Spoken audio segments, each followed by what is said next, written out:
menghilangkan bakteri yang berasal dari bahan baku di sekeliling kita yang memiliki berguna untuk berbagai keperluan manusia.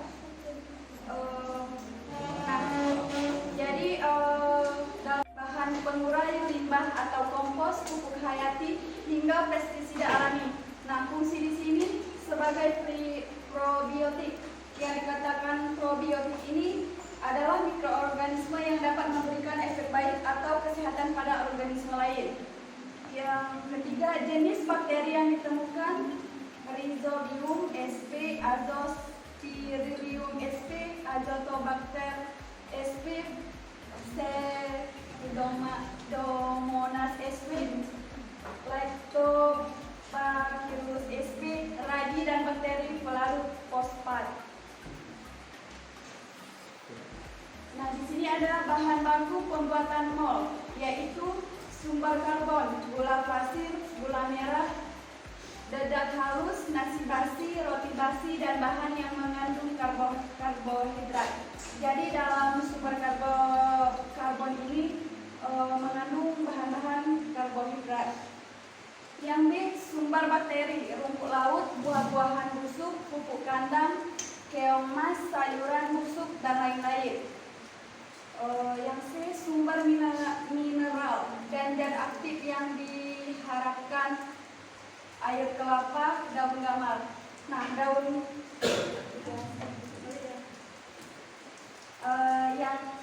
apakah di sini kawan-kawan pernah melihat daun gamal? Belum. Seperti saya lihat sendiri, daun gamal itu biasanya untuk pagar rumah atau pelindung.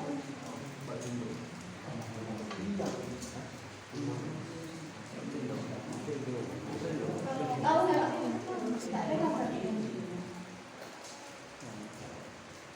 Mau daun gamal ini, daun gamal. Biasanya untuk pelindung. Kan di kebun biasanya untuk pelindung. Proses pembuatan mol. Mol rumput laut, Coleorrhea sp, Sagrapelato. Hidup bandang meningkatkan penyerapan nutrisi larva ikan nila. Nah, jadi proses pembuatan mol ini untuk ikan bandeng 600 gram, air tawar 1000. 3. Cara pembuatan starter: rumput laut dipotong kecil-kecil, tambahkan gula pasir dan air tawar 1000 ml. Masukkan ke dalam wadah, kedap udara selama 1 bulan. Yang keempat, cara perbanyakan starter 1 liter, air kelapa tua 100 ml, gula 60 gram per liter, garam 500 gram, air tawar 18 liter.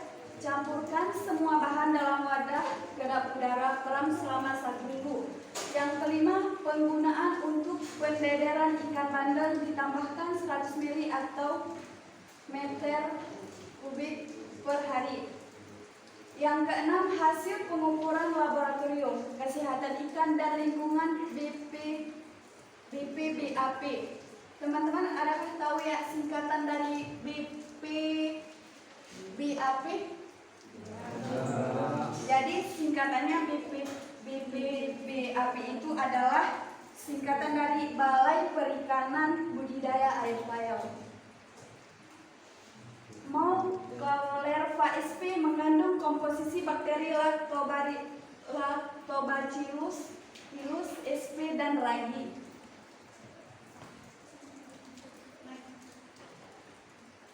Mol daun gamal, fungsi sebagai pestisida hayati. Yang dikatakan pestisida hayati itu mengandung mikroorganisme hidup, karena daun gamal mengandung bahan aktif tanin yang beracun bagi serangga. Jadi daun gamal ini beracun bagi serangga. Bahan baku daun gamal 2 kg, 400 gram gula merah, 4 liter air beras. Cara pembuatannya: daun gamal ditumbuk hingga halus, masukkan ke dalam jerigen, kedap udara. Masukkan gula merah yang dihaluskan dan 4 liter air cucian beras. Aduk hingga rata, peram selama 21 hari. Penggunaan: encerkan mol dengan air tawar dengan perbandingan 1:3. Semprotkan pada daun tanaman yang terserang hama.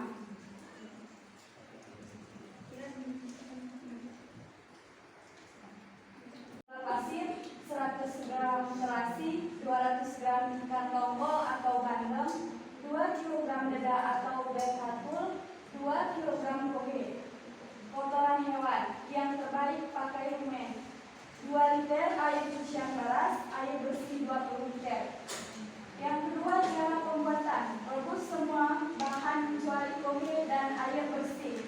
Setelah dingin, masukkan semua bahan ke dalam jerigen, tutup rapat. Setiap hari dibuka sebentar dan dikocok-kocok. Setelah 15 hari mol digunakan. C. Aplikasi. Sebelum digunakan, mol disaring dulu. Digunakan untuk menyemprot tanah dan tanaman dengan konsentrasi 1 liter per 19 liter air tawar. Penyemprotan dilakukan setiap 15 hari sekali, mulai sebelum tanam. Mungkin hanya ini yang dapat saya jelaskan sedikit. Mungkin dari teman-teman adakah yang perlu ditanyakan?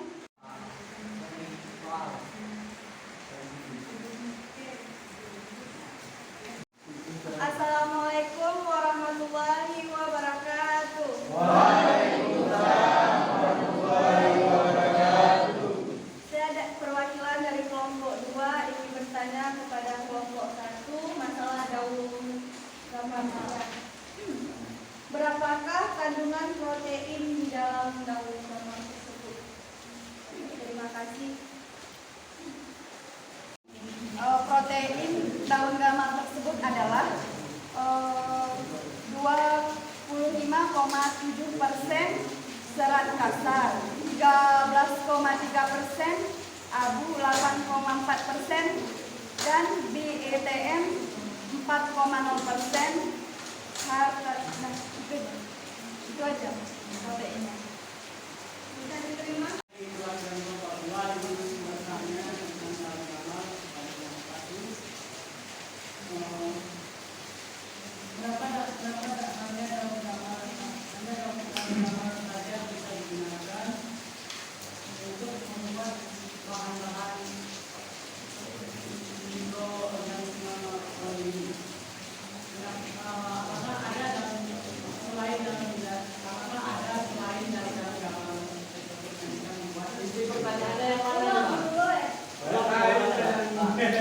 Kenapa harus daun gamal? Kenapa nggak daun yang lain?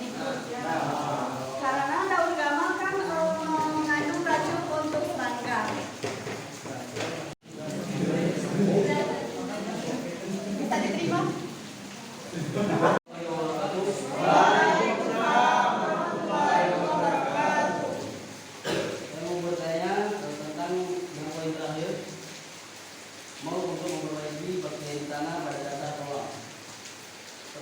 Tadi kan ada disebut kotoran hewan yang terbaik pada rumen. Ada itu? Yang kotoran hewan. Ya. Itu apakah semua kotoran hewan bisa digunakan atau tidak?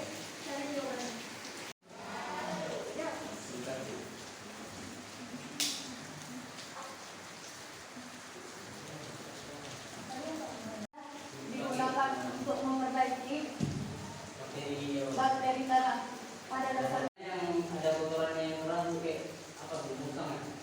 Keras ya? Lama-lama kotoran itu kan jadi Ada yang begini ya dia. ada yang kering juga kotoran, tapi kan lama-lama dia jadi tanah juga. Jadi Boleh. saya Tugas Andika, kami dari Polda. Semua pupuk, semua kotoran hewan itu bisa dijadikan pupuk untuk digunakan untuk memperbaiki bakteri tanah di dalam dasar kolam. Kolam tanah yang digunakan untuk budidayakan, satu poin harus subur agar mencukupi ketersediaan pakan ikan. Pemupukan kolam berguna untuk menaikkan kesuburan tanah dasar pada di dalam media air atau media kolam tersebut. Jadi kesimpulannya semua pupuk hewan itu Bisa. atau pupuk kandang bisa digunakan untuk Memperbaiki memperbaiki bakteri tanah. tanah pada dasar kolam. Ya, itu lagi saya bilang tadi. Apa yang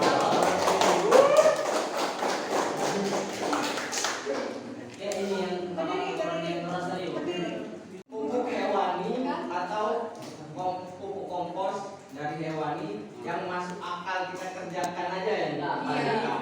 Jadi kan kayak pupuk musang itu atau tai dua contohnya. Nah, ini. Bisa juga kita gunakan tapi dia butuh waktu untuk berbaur dengan tanah. Oh. Jadi lama-lama dia bisa ini. Lama-lama dia bisa berbaur dengan tanah dan bisa dijadikan pupuk. Bisa dicerna? Bisa. Sekian dari kelompok kami. Kurang lebih dan kurang kami mohon maaf. Saya akhiri. Wassalamualaikum warahmatullahi wabarakatuh. Waalaikumsalam warahmatullahi wabarakatuh. Perkenalkan, nama saya Indah Sari, mewakili kelompok 2. Saya ingin menjelaskan tentang mol sayuran. Satu, fungsi dari mol sayuran adalah sebagai mikroorganisme, penguraian, pembuatan kompos, dan penyubur tanaman. Jadi sangat penting jika diaplikasikan saat fase vegetatif hingga menjelang penerapan, yaitu umur PR tanah 10, 20, 30 dan 40 HS. HS adalah hasil tanaman. Hasil setelah tanaman. Itu apa? Diam kok.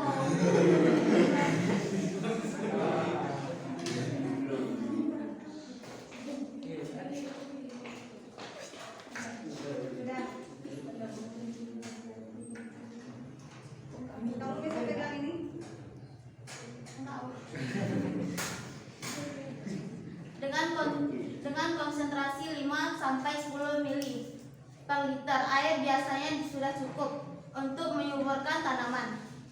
Kalau untuk pembuatan kompos butuh konsentrasi yang lebih besar. Berdasarkan sekitar 100 sampai 200 mili per liter air, dan juga masih perlu ditambahkan gula jawa sekitar 2% dari volume air. Dalam mol sayuran mengandung sitonik, karbonhidrat, pseudomonas, aspergillus dan lactobacillus.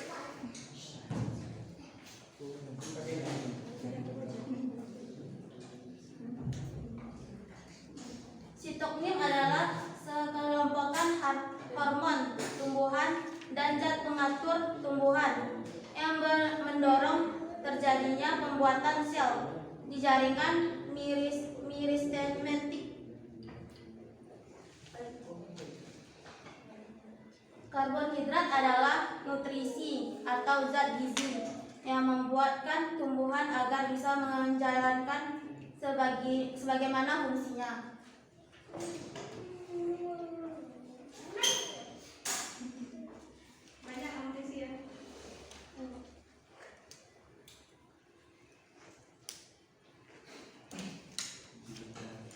Aspergillus adalah genus yang terdiri dari beberapa ratus spesies atau dibentuk di berbagai iklim di seluruh dunia.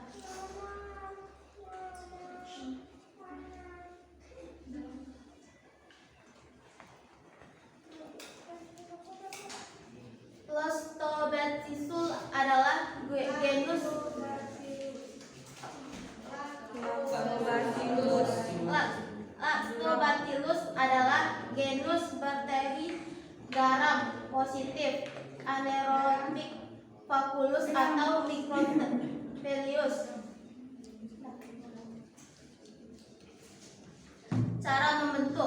1. Bahan sayuran dipotong kecil-kecil, tipis-tipis. 2. Masukkan dalam ember atau drum. Setiap ketebalan 5 cm. Ditaburi garam secukupnya. 3. Tumbuhkan air secukupnya. Beras hingga 10 liter. 4. Tutup drum atau ember dengan plastik atau ikat dengan revit atau karet. 5. Tuangkan air di atas plastik tersebut agar wadah bisa tertutup rapat. 6.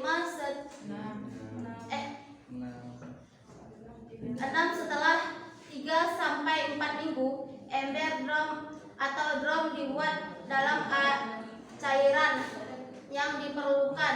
Diambil biasanya berwarna kuning, kecoklatan atau sesuai bahan sayuran. 7. Tambahkan gula Jawa atau gula merah sebanyak 2% dari cairan tersebut atau cairannya 20 liter. Berarti butuh 4 oz gula.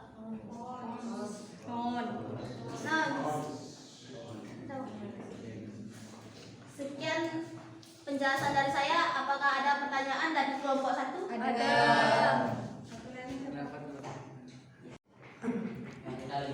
Assalamualaikum warahmatullahi wabarakatuh. Waalaikumsalam warahmatullahi wabarakatuh. Saya perwakilan dari kelompok 1. Ingin bertanya kepada kelompok 2. Pertanyaannya adalah, apa peran mol dalam membuat sayuran dan bagaimana sih pengujian mol dalam sayuran? Sekian dan terima kasih. Assalamualaikum warahmatullahi wabarakatuh. Waalaikumsalam warahmatullahi wabarakatuh. Nama saya Putri Azura, ingin bertanya kepada kelompok 4. Bagaimana yang dimaksud dengan mengaplikasikan penyubur tanaman padi pada saat fase vegetatif hingga generatif?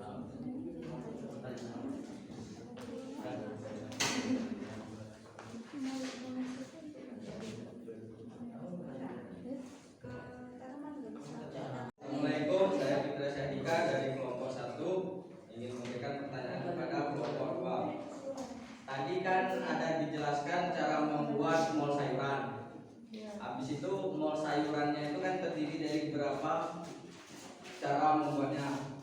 Terus cara yang dijelaskan tadi digunakan untuk untuk berapa volume tanah ataukah pupuk yang akan diberikan kepada tanah tersebut dan ingin dijadikan mol sayuran tersebut bakalan dijadikan pupuk tanah dalam volume bidang tanah berapakah yang kalian jelaskan barusan? Maksudnya bukan kan kan dijelasin dari bukan cara membuatnya. Terus cara membuat yang dijelaskan barusan bisa digunakan dalam bidang berapa tanahkah? Luasnya. Luas tanah. Bisa.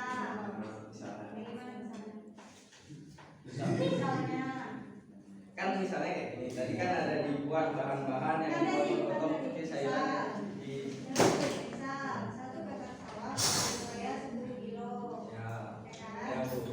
Ya kan? Ya. Nah, kalau ini 1 meter butuh berapa liter? Nah. Gitu kan? Ya, yang dijelasin barusan butuh berapa volume tanah? Kalau tanahmu bukan volume, Luas ya, luas tanah. Oke, udah paham pertanyaannya? Udah paham? Yang mau berjawab tunjuk tangan.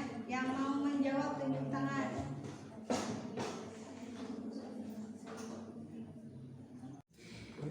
Udah?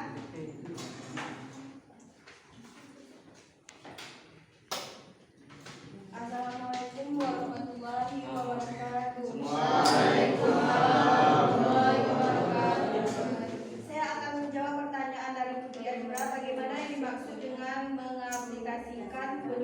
tanaman padi pada saat fase vegetatif dan generatif.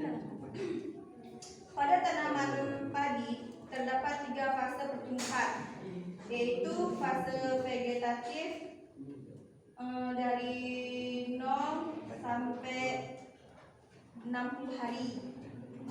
Terus fase generatif dari 60 sampai 90 hari dan fase pemasakan dari 90 sampai 120 hari. Kebutuhan air pada ketiga fase tersebut bervariasi, yaitu pada fase pembentukan anakan aktif, terus anakan maksimum, inisasi, pembentukan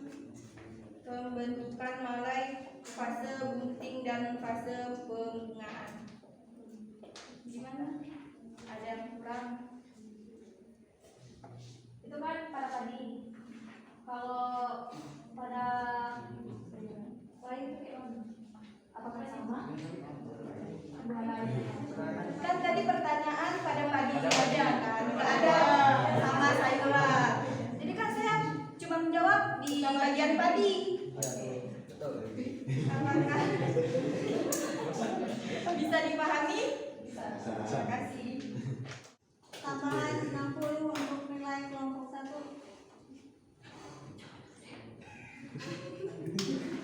Dapat 3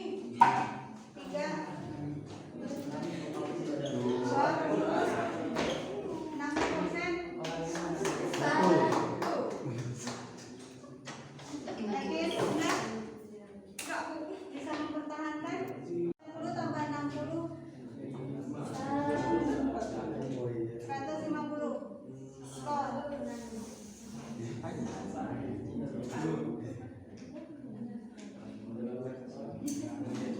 Dah? Ya Allah, masih pertanyaan. Kelompok 2 ada yang bisa jawab pertanyaan yang kedua? Kelompok 1. Ya, kelompok 1. Pertanyaannya. Bisa? Harus bisa. Sudah cukup untuk sesi debat pada 2 materi kali ini.